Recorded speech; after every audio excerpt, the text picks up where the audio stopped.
I spent 500 bucks to make one decal. Now, if you have any sense of how much decals cost, you might be saying, that's a really bad deal. In fact, you're correct. You see, when I first started this channel a few years ago, I thought the best investment I could make was a simple car decal on the back of my vehicle.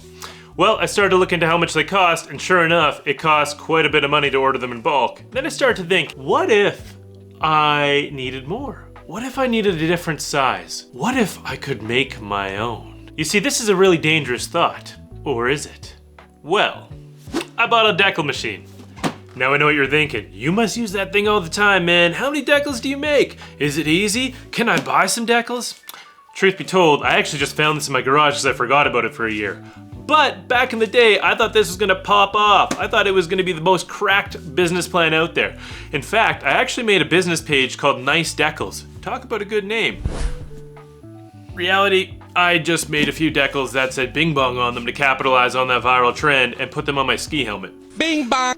Worth it? I don't know. But the fact remains, we have a decal machine and we got some decals to fix on the truck and we got some interesting ideas to talk about here. You see, when I first bought the machine, I thought that it would be better to buy a means to an end rather than the end itself. In English, it's better to buy a machine that can create decals than a decal itself. In reality, the investment really hasn't paid off for me. I'm gonna be brutally honest and I'll show you guys how much this kind of costed me, because you need transfer paper, you need permanent vinyl paper, and you need the machine itself. That stacks up.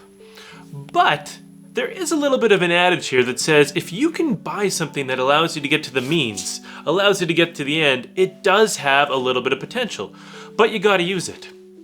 And so I took some time the past few days and I started to think, well, I guess I have used this a bit. And I guess creativity kind of has flourished and it has been worth it. Is it worth the dollar amount? Maybe not. Is it been worth it to do something new that hasn't been done before? Potentially. You see on my truck here, I've done a few things. I've created a Canadian flag decal. I created some loose axle stickers for the truck, of course, because people need to know who's driving too slow on the highway. If you're the person who keeps putting it to loose axles, I'm gonna ask you to stop. I've also done some other stuff, like this really cool roof rack topographic pattern that I put on there as an overlay. I kinda like it. Other things I've done is I've labeled these washer fluid relocation kits. It's been pretty fun. And I've actually also labeled this coolant reservoir, because you don't want the girlfriend putting stuff in the wrong tank. Has it happened?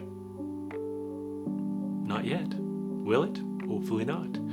But all that to say, sometimes it's worth it to invest. Sometimes it's not. I'm curious from your guys' perspective. What have you invested in and thought you'd maybe get more use out of? Or maybe what have you invested in and you've got a lot of use out of? For me, this decal machine, it was a good investment. And I didn't quite get my money's worth, but I definitely have a lot of creativity coming from it now that I've revisited the idea. And I'm kind of glad I put the money into it because it does allow me to expand my horizons here as we look to expand the channel. So, hopefully you guys enjoyed this video. If you did, please leave a like, consider subscribing, and I'll check in with you guys soon. Take care.